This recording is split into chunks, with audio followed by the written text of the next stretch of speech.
Fala pessoal, sejam muito bem-vindos ao podcast Arquinautas. Eu sou o arquiteto Eliomar Venâncio e vou levar vocês a uma fantástica viagem ao mundo da arquitetura, da construção civil, design, e hoje nós vamos falar de urbanismo também, que faz parte de todo esse mundo. Nós somos uma plataforma que conta as histórias bacanas por trás dos grandes projetos, das grandes obras e os grandes profissionais. E hoje aqui a gente tem a honra de ter o arquiteto Juliano Mota, da empresa Viva Cidade Arquitetura. E eu vou apresentar ele aqui para vocês. E aí, Juliano, tudo bem com você? Tudo bem, Eliomar? Obrigado pelo convite. Ótimo, um prazer grande você estar aqui com a gente. Queria que você começasse a dizer para a gente a tua carreira na arquitetura, assim, como, o que te levou a escolher a arquitetura como a sua carreira, né? Olha, eu acho que eu preciso retomar a minha infância. Eu já até fiz um pouco essa reflexão tempos atrás. Eu venho de uma família que é bem diversa profissionalmente, né? Não tenho ninguém arquiteto na minha família. A minha mãe é assistente social, meu pai é da área de mecânica, meu irmão mais velho é turismólogo e meu irmão do meio é publicitário. Sem referência nenhuma para arquitetura. Mas ao mesmo tempo, muitas, porque eu sempre conversei muito com a minha mãe. E ela sempre fez muitas reflexões sobre sociedade, ela gosta muito de conversar sobre política. E meu pai é um cara que ele gosta de solucionar coisas. Meu pai me ajudava a fazer as maquetes. Meu pai, hoje, ele tem 71 anos, ele já está com o hobby de fazer arte em ferro. Olha, então eu que acho legal, que hein? essa relação toda, acho que me ajudou a me construir como eu sou, né? Meu pai, por exemplo, ele fez escola técnica. Ele era considerado um dos melhores alunos de desenho técnico. Na época. Tá vendo? Lá então, misturando tudo isso, eu acho que... Nesse caldeirão todo aí, Exato. Saiu você arquiteto, né? Que bacana. Eu acho que essa diversidade, eu acho que ajudou você bastante, né? Eu em várias acho. soluções, né? E esse encaminhamento. E daí você foi para a UFES, né? Isso. Desde a infância eu já gostava de desenhar casas, fazer casa para colega de escola. E aí cheguei na UFES, né? Então, assim, desde o ensino médio já tinha certeza que era arquitetura. Nunca me veio outra possibilidade, né? Na verdade, eu pensava em engenharia, porque eu não sabia o que era arquitetura. E a mãe de um amigo meu, de um grande amigo meu, que é arquiteta, Inês Monfardini, ela foi nos buscar no boliche, Top Strike, que hoje é a Tok Stock. E aí ela conversando com a gente, ela fez assim com a mão, né? Ela falou, olha, arquitetura, você tem um leque de opções para trabalhar. Você vai trabalhar com casas, interiores, iluminação, urbanismo. E aí, a partir daquele dia que ela foi nos buscar no boliche, foi que eu fui entender o que era arquitetura e foi quando eu decidi. Nossa, que start legal. Isso eu já devia estar, sei lá, numa 7ª série, por aí. E aí, fui para a UFES, fiz a graduação, e aí... E na UFES, assim, a gente vai focar muito nessa questão do urbanismo, que você acabou seguindo esse caminho como na maioria, né, dos seus trabalhos e projetos. E na UFES a gente tem uma carga muito bacana de urbanismo, né? Sim. Então, assim, a gente tem lá P1, 1, 2, 3, 4, 5... elementos da sociedade, né? Fundamentos de sociologia. Então, ou seja, é um volume grande. Ali você já identificou com alguma coisa? Claro, e também assim, os próprios PAs, né, que são os projetos de arquitetura, a gente já tinha que ter contato com o plano diretor, já tinha que estudar o contexto do entorno, que é muito do que eu trabalho hoje também. Então, eu vejo o curso de arquitetura e urbanismo da UFES como um todo, o curso ele é muito pensando o reflexo do que a gente produz para a sociedade, né? Porque, na verdade, a arquitetura tem muito isso, né? Você implanta uma arquitetura nova, ela vai mudar aquele contexto local, ela vai causar reflexos, né? Tanto dela para fora, como o fora para a própria arquitetura. Né? Exatamente. A gente planta um embrião, às vezes numa isso quadra, aí. Né? Num final de rua, ou o que seja, ele com certeza ele vai influenciar ali o entorno. Isso. E dependendo do como é esse empreendimento, ou se é uma construção mais simples, né, mais ou menos essa influência, né? Então, essa importância, né, que a gente tem para a construção das cidades, né? O Jaime Lerner, até ele defendia muito esse conceito da acupuntura urbana, que às vezes ele falava assim, né, com pequenas agulhadas, ou seja, pequenas intervenções que podem ser arquiteturas ou não, você pode fazer uma intervenção mesmo temporária, você muda um contexto local, você muda uma série de coisas. Isso é importante, esse pensamento do Jaime Lerner, essa questão da compultura, porque às vezes a gente fica esperando umas grandes intervenções urbanas, né? Uma grande movimentação, um grande conceito, mas ao passo que se você planejar tudo isso, você planejar essas pequenas ações, você acaba ampliando esse espectro, né? Para a cidade. Então você teve a sua passagem pela UFES e aí conseguiu entender bem essa questão do urbanismo, e você estava me falando que um dos seus primeiros trabalhos, né, foi um estágio, você foi logo para Curitiba, né? Como é que conta essa história, essa coragem de sair daqui e ir para outro estado? Isso assim, foi uma inquietude, né? Porque principalmente quando a gente vai para a universidade pública, e a arquitetura você estuda em diversos centros, né? Você está no Centro de Artes, mas você vai no CT, que é o Tecnológico da Engenharia, tem aula no CCHN, que é de Ciências História Natural, né, que é onde tem disciplinas voltadas para sociologia e tudo mais. Então a grade ela é muito extensa e muito exaustiva também, né? Tem até uma fala que diz que o arquiteto estuda tempo de estudo mais do que um médico, né? Porque é virando noite, várias e várias noites e tudo mais. E aí, por incrível que pareça, não é tão comum na UFES você conseguir cumprir os 5 anos com as disciplinas em dia. Mas acabou que eu me vi chegando no 4º ano conseguindo isso. Você conseguiu encaixando a periodicidade certinho. Porque às vezes você atrasa uma disciplina, não tem jeito, você acaba empurrando. Vai empurrando todas as outras. Mas claro, tenho também que considerar meu privilégio. Eu não precisava trabalhar para estudar. Meus pais tinham condições de me manter e eu tinha como me dedicar integralmente ao estudo. Então isso também ajuda bastante, né? Eu tenho que reconhecer essa posição de privilégio. Mas aí eu pensei o seguinte, bom, eu entrei na faculdade emendando o ensino médio com a faculdade, muito novo, imaturo, e fiquei pensando, bom, eu vou me formar também muito cru, né? Apesar de ter feito iniciação científica, fiz primeiro ano como bolsista, depois como voluntário, já buscando essa possibilidade de ir para Curitiba. Então, agradeço muito a professora Eneida Mendonça. Eneida excepcional professora, excepcional, minha professora também, maravilhosa. Eneida tem uma história, enfim, eu considero uma amiga mesmo. E aí, ela embarcando comigo nesse desejo de tentar um estágio em Curitiba, a gente construiu juntos um projeto de pesquisa relacionando a análise de como os municípios de Vitória e Curitiba tratavam em seus planos diretores a questão da paisagem urbana, que é o foco da pesquisa naquele momento que a professora Eneida levava muito adiante, que eu gosto muito e que também hoje aplico muito no meu trabalho, graças ao que a base que você veio fez, lá de trás. Cara? Exatamente. Uma senhora base, hein? Então, tudo vai construindo.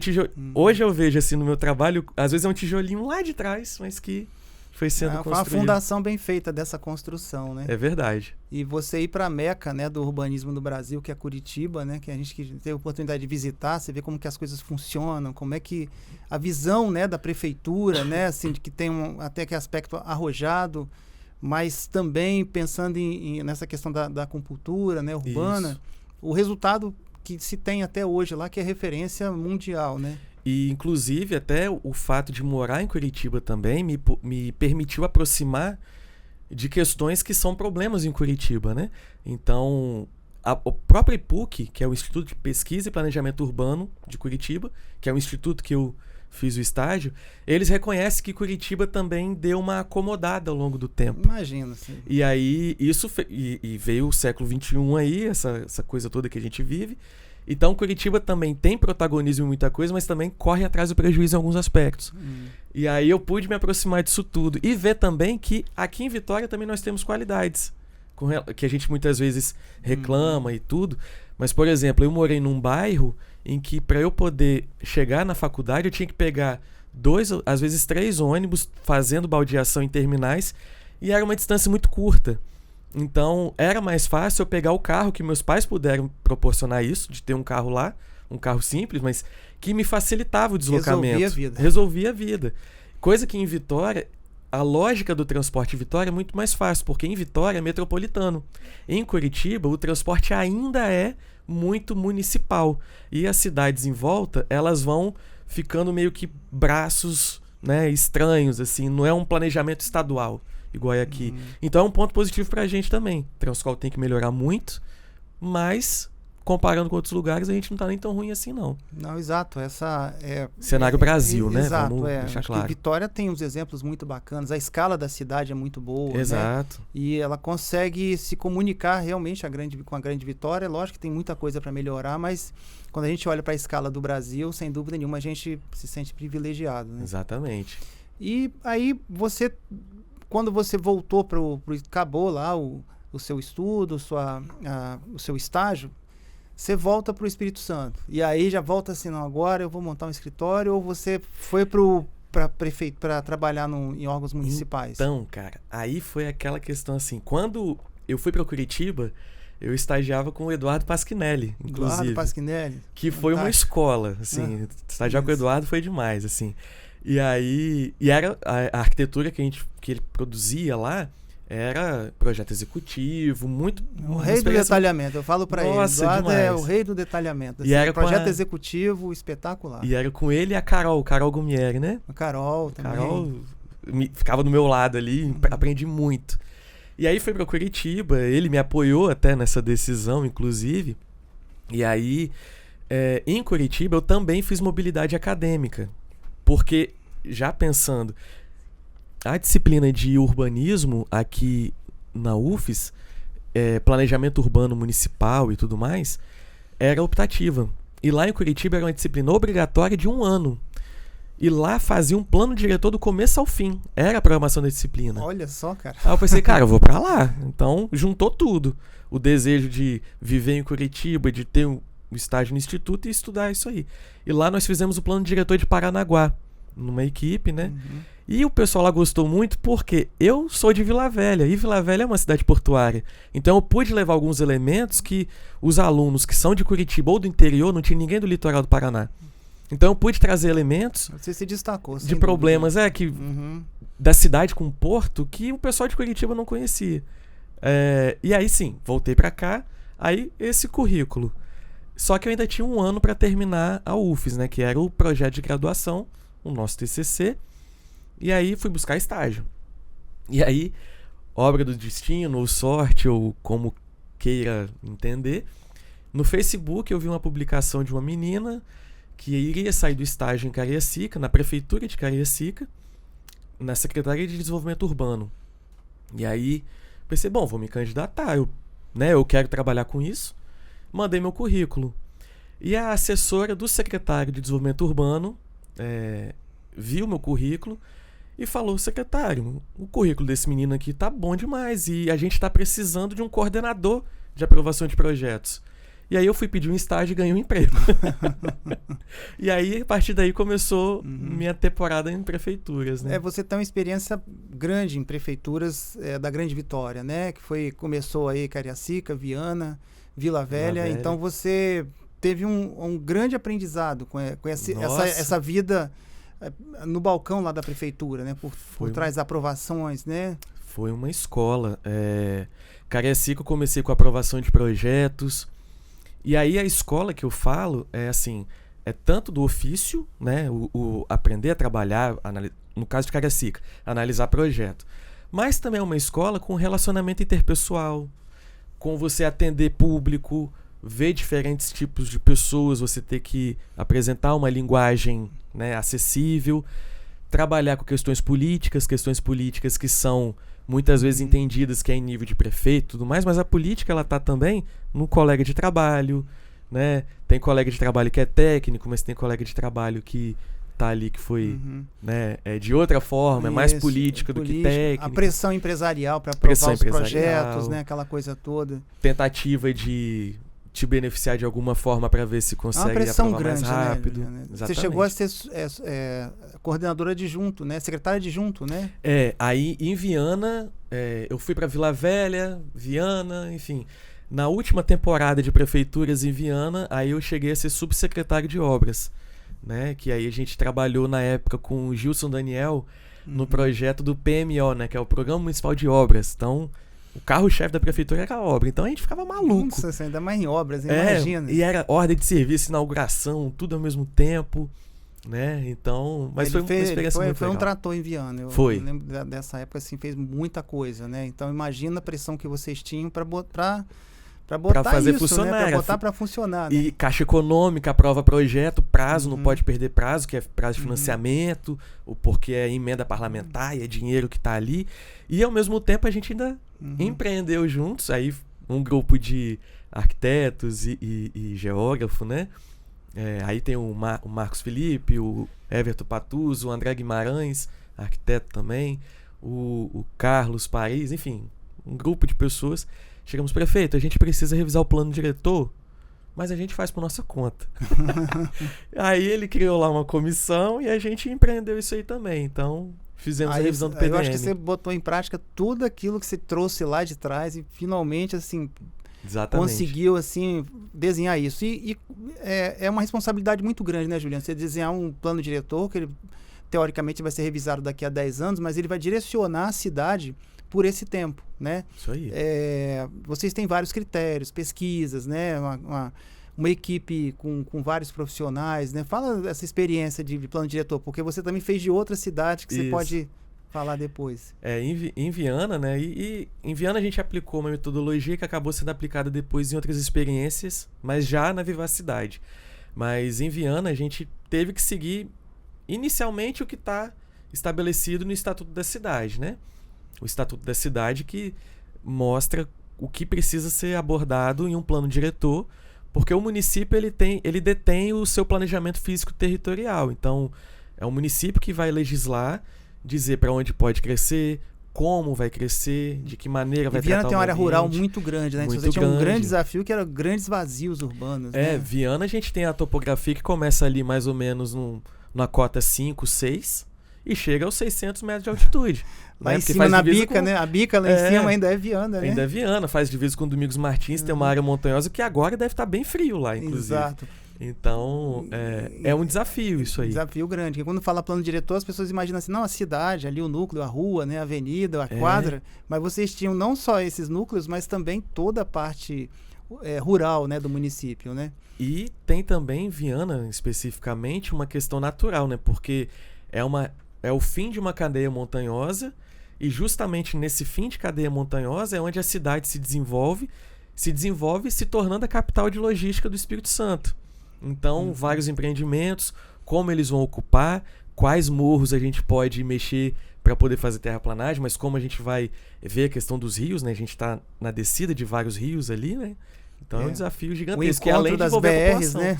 O encontro das BRs e é o início da grande vitória também. Caramba, grande responsabilidade. Você gostou da brincadeira, você fundou a Viva Cidade, né? Que o nome, assim, puxa muito para isso, né? Lógico, né? Uma empresa de arquiteto ali e tal, mas quando você vê o nome Viva Cidade, ela traduz muito. Eu achei muito bacana esse nome que você criou. 2000 e quanto? 2016 a gente 2016, começou. Que ele traduz muito do seu trabalho, né? Junto às cidades, né? Essa parte urbanística, né? E aí você foi fazer os PDMs de Pancas, né? A gente fez Alfredo Chaves e Pancas depois. Chaves e Pancas. E Pancas tem um negócio bacana que é a questão deles buscarem a questão turística, né? Então imagino que, ou seja, quem não conhece, né, os pontões lá de Pancas, tem a maior tirolesa, acho que é do Brasil, não sei, um negócio assim. É um lugar belíssimo, maravilhoso. E é um lugar que cresceu, acho que muito rural, né, desse ponto de vista, até pela formação muito pomerana ali também, né, da população. Então é um povo que já veio e culturalmente é mais rural mesmo, né? E tá se abrindo para o mundo. Então, Pancas tem sido descoberto por gente de fora. Eu achei curioso isso, exato. E para depois ser descoberto pelos capixabas. E aí tem essa questão lá natural das pedras, que é Burle Marx, quando fazia suas expedições, relatou que Pancas é um dos lugares mais bonitos que ele já viu. E foi onde ele pôde encontrar bromélias e acho que orquídeas também, eu não me lembro, mas espécies vegetais que ele buscava para catalogar, ele encontrou espécies únicas, porque forma geologicamente uma pedra e escondeu uma espécie lá em cima. E ele encontrava isso e ele ficou maravilhado. E isso é um potencial a ser utilizado, né? Burle Marx é um dos grandes nomes aí do paisagismo, né? Uhum. Então, a gente tentou trazer um pouco isso. Foi até criada uma zona de desenvolvimento turístico, pensando na tirolesa, que foi inaugurada há pouco, que inclusive eu até quero experimentar. É alto. Eu quero ir lá para ver. Eu fui só para ver a paisagem, mas não desci. E isso tudo foi pensado no plano diretor já. Então, o plano diretor ele tem esse papel de ser revisado a cada 10 anos, né, da gente debruçar sobre ele, mas tem casos, e eu posso dizer que tanto Viana quanto a Feira de Chaves quanto Pancas, a gente precisou ter uma reflexão muito grande, porque a população levantava muitas questões, e questões essas de problemas que via que a gente não encontrava traduzido no texto da lei. Então o texto da lei ela precisava adaptar. O poder público também, quem estava aprovando o projeto no município, também via muitas dificuldades, então a gente teve esse trabalho de revisar. E em Pancas e Alfredo Chaves, inclusive, a gente também revisou os códigos de obras e posturas. Então foi muito bacana que a gente pôde rever todo o arcabouço. Que bom. Que desenha a cidade, né? Não, isso é interessante porque mostra também assim, a questão da seriedade da cidade, de buscarem profissionais como você para traçar, delinear ali o futuro, né, de desenvolvimento da cidade. Então, principalmente em cidades como Pancas, né, que busca essa questão turística. Eu já tive lá uma vez, 2 vezes, aliás, e me surpreendeu assim, a beleza da natureza em volta, e eu nem me tocava disso, e descobrindo lá assim, que estrangeiros vão lá, eles estão tentando desenvolver a questão de cadeia hoteleira, justamente, né, por causa da questão dos voos também, né, e a questão da tirolesa que está lá agora, né? Então, assim... balonismo, né? Balonismo, isso. Então, ou seja, são cidades que têm... podem tornar-se diamantes, né? A gente tem que buscar isso, e aí graças aos arquitetos, né? A atuação dos arquitetos localmente, né? E também a gente tem que destacar que é uma construção coletiva, né? A multidisciplinaridade, num caso desse, tem que estar presente. A gente contou com geógrafo, a gente contou com engenheiro ambiental, a gente contou com economista, e além de ter o contato com profissionais, com empresários que participam das audiências públicas, que são necessárias para construção, é uma construção coletiva, né? O arquiteto ele ajuda a traduzir isso, né, a espacializar em mapas junto com o geógrafo e tudo mais. Tem pessoas da área jurídica para poder nos ajudar, porque a gente escreve as intenções, os objetivos, mas tem que transformar isso num texto jurídico também. Não, é um desafio mesmo, porque tem a parte política também, né? Porque você bota toda a parte técnica e depois vem a política e aí vai tentar ajustar, né? Que o PDM vai ter que tentar agradar a maioria das pessoas, né? Não vai conseguir agradar todo mundo, né? E na maioria das vezes, assim, te digo que em todos os casos que eu já vi, que eu participei ou que eu tenho acompanhado, o arquiteto, nesse caso do plano diretor, ele é uma espécie de maestro, né, dessa orquestra. Então, assim, ele tem que estar coordenando tudo isso. Todo mundo tem que funcionar em harmonia para poder sair um plano diretor que atenda às expectativas dos cidadãos, né? Pois é, Juliano. Você, com essa carreira ainda essa parte urbanística, essa coisa toda, ainda sobrou tempo para escrever aqui, ó, esse livro aqui, Lembranças do Rio Marinho, né? Esse livro aqui, o Juliano vai contar pra gente aqui a história desse Rio Marinho, que diz que você tomou banho lá nesse rio, né? Quando ainda era... Quem me dera, mas meu pai sim. O Rio Marinho passa pela Grande Cobilândia, né? Isso. E tem uma história muito bonita de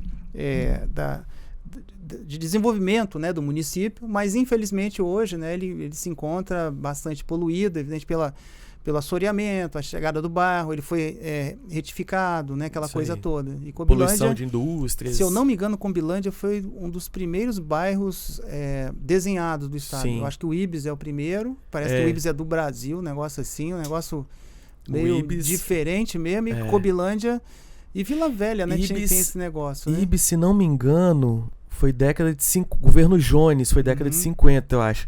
Que era Instituto do Bem-Estar Social. Isso. Só que, na realidade, a ideia era chamar bairro Margarida, se não me engano. Por causa do formato, né? Pra quem não sabe, Por causa do formato, né? Porque Margarida era o nome da esposa do Jones. É uma história mais ou menos assim. Eu acho que influenciou o desenho urbanístico, então, né? Só que aí, como quem ocupou foi muitos ferroviários da Vale e tudo mais, vinha aquele preconceito. Mora no bairro da Margarida. Aí foi o Instituto de Bem-Estar Social, o IBS. Mas eu acho que pouca gente sabe que a tradução do nome Ibis é esse daí, tá? Eu tenho quase certeza bem que eu parecido, pesquisei. É isso mesmo, eu já tinha visto. Na época de prefeitura de Vila Velha eu tive contato com essas histórias. E Cobilândia também foi um bairro pensado nesse conceito um pouco... Ele lembra um pouquinho o desenho de Belo Horizonte, né? Das radiais, das né? radiais, né? Das avenidas, né? Esse pensamento higienista, né? Sanitarista, que veio do Saturnino de Brito também, né? Isso. A gente tem um novo Arrabalde aqui, a Praia do Canto, foi todo pensado desse jeito, né? E o Rio Marinho, ele entrou na minha... Na verdade, assim, eu sou parte da história do Rio Marinho, posso dizer isso até... deixando a modéstia talvez de lado, porque meu pai nasceu em Cobilândia, meu pai tem 71 anos. Meu pai tomava banho no rio, quando não tinha água encanada na casa dele, minha avó lavava roupa na beira do rio. Então era um rio que tinha correnteza limpa, aquela pegava coisa toda. água do Rio Marinho. Acho que dava era até abastecida. peixe, né? O pessoal falava que pescava. Meu pai né? pescava lá. E minha avó lavava roupa, comentei, né? Mas a captação de água de Vitória, nós bebíamos água, Cezanne captava até 77. Então, estou falando aí de 40 e poucos anos atrás. Só que veio o crescimento, urbanização, falta de esgotamento sanitário. Vários bairros ali na região de Cobilândia ainda não tem esgoto passando. E vai diretamente para o Rio Marinho. As indústrias, a Real Café lá no Rio Formate, a Braspérola, jogava diretamente no Rio Formate, que teve o seu curso desviado para o Rio Marinho, quando a captação foi lá para o Rio Jucu, né? Então isso tudo foi contribuindo para chegar nesse estágio de degradação. Só que o Rio Marinho ele tem uma história com o próprio desenvolvimento do Espírito Santo. Foi a primeira obra de transposição de águas do Brasil. A primeira obra de logística de água, a gente pode dizer, do país, empreendida pelos jesuítas em 1700. Aí não tem muita exatidão, 1712, 1716.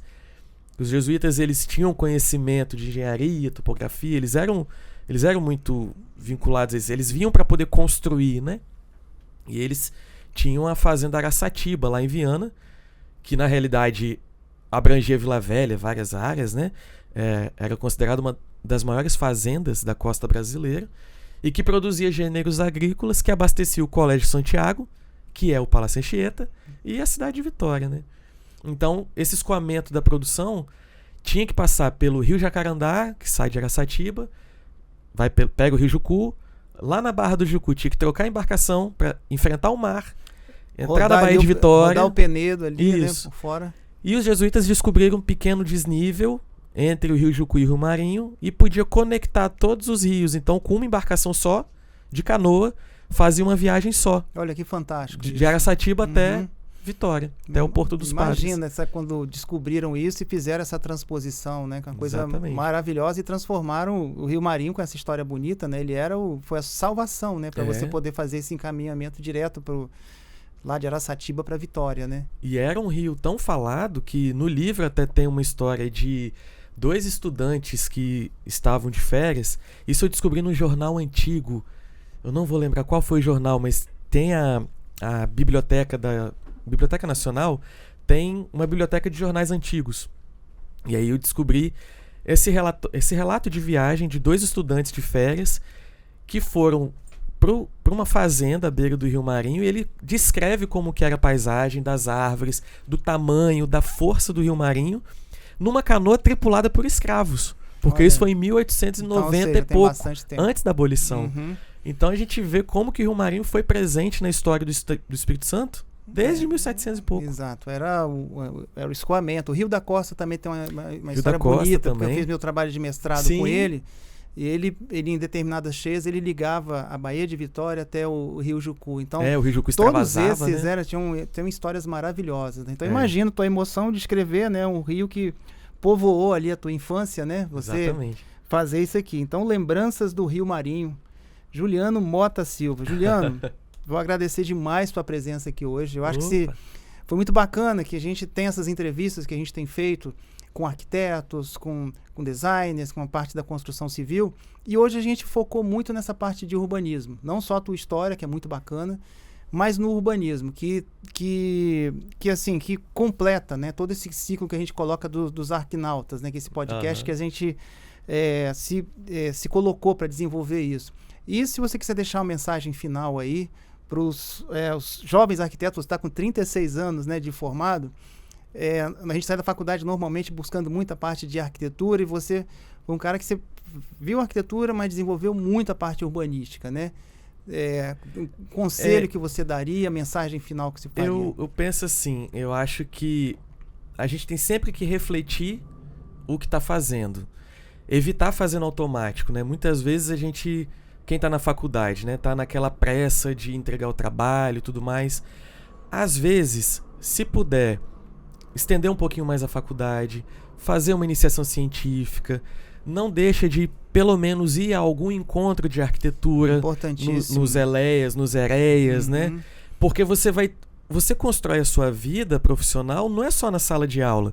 O seu network você vai construindo com relacionamento interpessoal. Muitas vezes você num encontro de arquitetura, entre uma oficina e outra, você bate um papo despretensiosamente com alguém e dali surge uma ideia.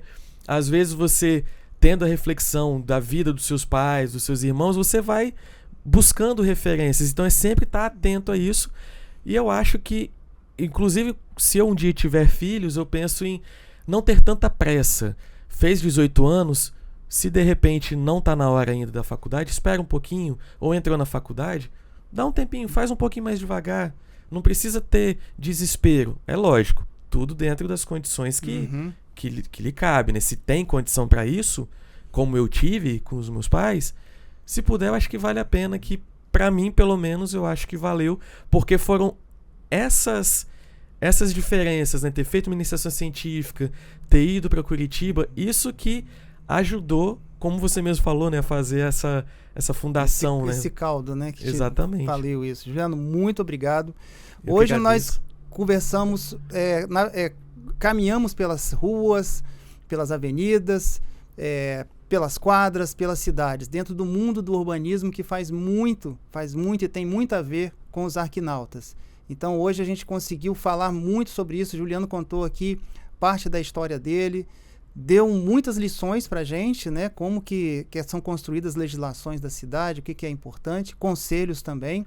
E eu convido vocês a curtirem a nossa plataforma, clicarem, indicarem para um amigo, porque assim a gente consegue se desenvolver mais e conversar mais e mais, não só sobre a arquitetura, também quanto ao urbanismo. Então, a todos vocês um grande abraço e até o próximo episódio.